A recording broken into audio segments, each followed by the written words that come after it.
O planejamento tributário das Big Techs, a tributação mínima global e o novo adicional da CSLL. Essas são as pautas do Minuto Tributário de hoje, com a doutora Luciana Pereira da Costa e a doutora Tayla Telequem. Agora, aqui no canal do Boca. Na Rádio Bandeirantes, Boca no Trombone, Minuto Tributário, os tributos passados a limpo. E agora é hora do direito tributário aqui no Boca no Trombone. Sim, o nosso quadro especializado com ela, doutora Luciana Pereira da Costa. Seja muito bem-vinda a mais uma edição do Minuto Tributário aqui na Rádio Bandeirantes. Doutora, bom dia. Muito bom dia, muita alegria estar novamente no programa. Bom dia aos nossos ouvintes, aos nossos colegas de programa também. Doutora, a senhora sempre muito bem acompanhada, né? Quem que chega junto com a senhora para abordar temas importantes, temas do momento aqui no Minuto Tributário de hoje, doutora? Eu trouxe a minha amiga Tayla, ela também é uma grande amiga que eu conheci através do Mulheres do Tributário e é uma excelente profissional, que admiro muito, por isso trouxe ela hoje para participar do programa com a gente. Bom dia, doutora Tayla. Bom dia, bom dia. Agradeço, obrigada, Luciana, pelas gentis palavras e também pelo convite. Obrigada por me convidarem para estar aqui hoje. É muito bom quando a gente faz amigos também no nosso meio, né? Entre colegas. Então, a gente está aqui entre amigos hoje, é muito bom. Doutora Tayla Telequem, formada em Direito pela URGS e Ciências Contábeis pela Trevisan, com MBA em Controladoria pela Unicinos, mestranda em Direito Tributário Internacional pelo IBDT, possui mais de 12 anos de experiência na área de consultoria empresarial e tributária e atualmente é head da área de tax no Carpena Advogados. Tema importante que a doutora vem abordar hoje: planejamento tributário das Big Techs. As grandes empresas de tecnologias, conhecidas por usar estratégias complexas de planejamento tributário global. Quais são as principais formas, então, doutora, de planejamento tributário que as Big Techs acabam utilizando para otimizar a carga tributária e como, né, as recentes reformas internacionais com os acordos BEPS estão impactando nessas práticas, doutora? Isso, bom dia. Bom, como comentado, essas Big Techs, né, que são muito conhecidas por nós, como a Apple, por exemplo, a Amazon e tantas outras que fazem parte hoje do nosso dia a dia, assim como Spotify, Airbnb, Uber, todas essas são conhecidas como as famosas Big Techs. E elas veem o mundo, digamos assim, como parte para fazer o seu planejamento tributário. E de que forma? Para buscar, lógico, reduzir a sua carga tributária e reduzir especialmente a carga tributária do imposto de renda. Então, isso é algo que está, digamos assim, na mira dos órgãos internacionais e multinacionais para que busque, de alguma forma, que eles façam alguma tributação, paguem alguma coisa de imposto de renda para os países. Em especial aqui, então, existe o BEPS, que é um formulário, uma intenção para realmente reduzir essa erosão da base tributável, que se chama, para que realmente essas companhias passem a pagar algum imposto em algum país do mundo. Porque muitas vezes elas fazem acordos com alguns países, em especial, por exemplo, com a Irlanda, com o Luxemburgo. Então, fazem acordos com esses países para quê? Para mudar a sua sede para esses lugares, esses países, e através de subsidiadas nesses países, acabarem fazendo despesas lá dentro de forma a reduzir a sua base tributável de imposto de renda.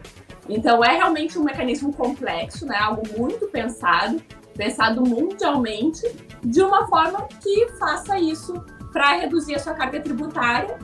E qual é a grande questão? É que acaba, de certa forma, podendo prejudicar aqueles comércios menores que estão em outros países, que não têm essa estrutura, né, e todo esse poder para que consiga fazer esse planejamento tributário. Então, por isso que elas estão agora, nesse momento, muito visadas para que, de alguma forma, reduza essa possibilidade desses planejamentos e elas paguem os seus tributos, assim como todas as outras empresas menores acabam pagando também.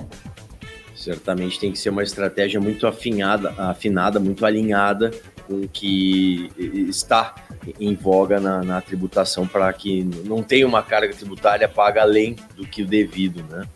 E doutora, a tributação mínima global, outro tema que a senhora nos traz aqui, o pilar 2 da OCDE e do G20, né, estabelece uma alíquota mínima de imposto global de 15% para multinacionais. Como esse pilar pode afetar as Big Techs e outras empresas que historicamente se beneficiaram de jurisdições com baixa tributação, doutor? Isso. Justamente esse pilar 2, ele vem nessa linha do BEPS, que é essa erosão da base tributável.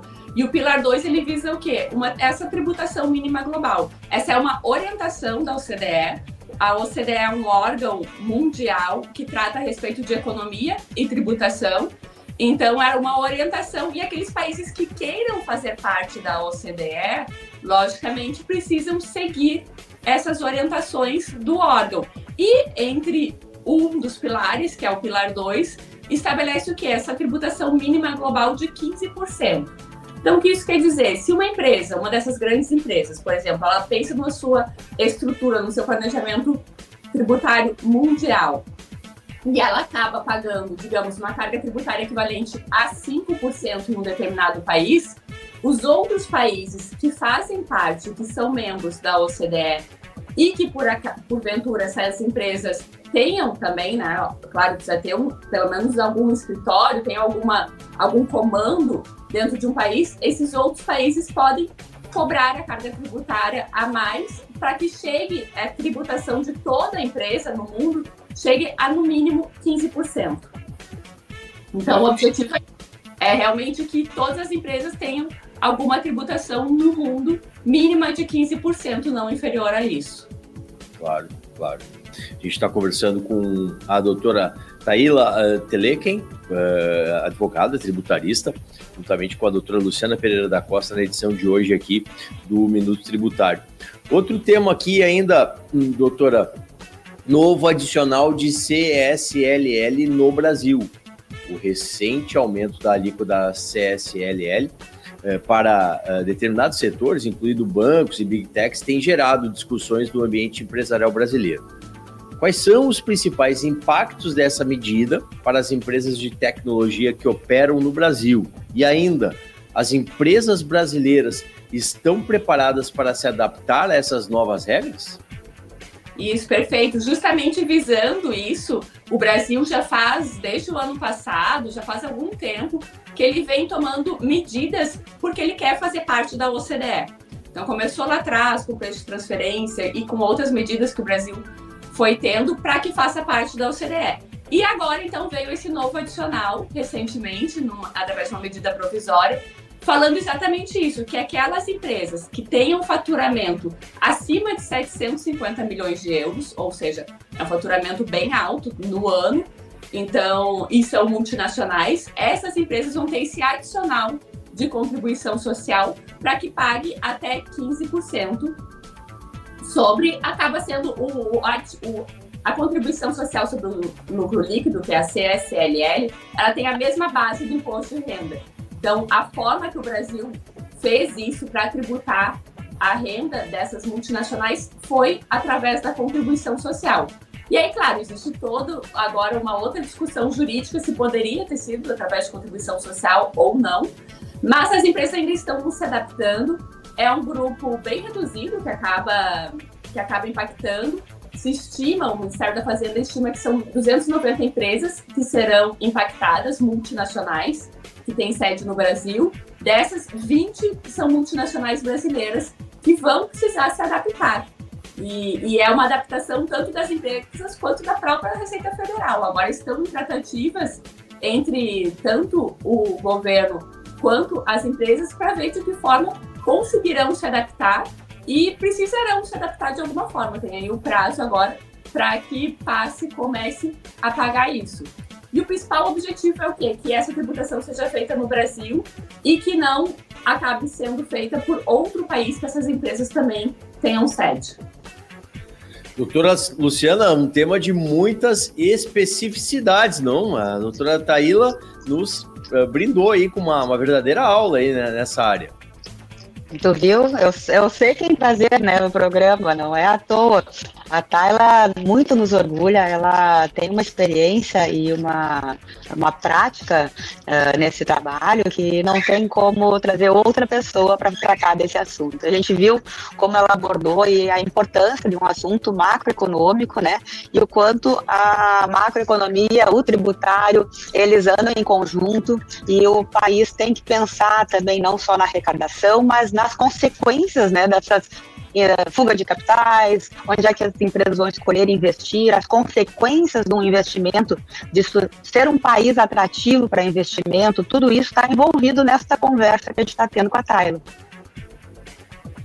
Muito bom. A gente, então, agradece a sua presença, doutora Taila, e já fica o convite para uma próxima oportunidade de estar com a gente em mais uma edição do nosso Minuto Tributário. Grande abraço. Eu agradeço, um abraço para vocês. Estou aqui disponível para as próximas também. Com certeza esse assunto ainda vai ter muitas reviravoltas e muitos acontecimentos que estão por vir, até porque, como eu comentei, é algo que o mundo está vendo, né? Então, com certeza vai ter muitos desdobramentos para a gente acompanhar. E contamos com a sua expertise aí para esclarecer para a nossa audiência. Bom final de semana. Obrigada, igualmente. Doutora Luciana, agradecido, grande abraço e até a próxima aqui no Minuto Tributário. Igualmente, um grande abraço, um ótimo final de semana.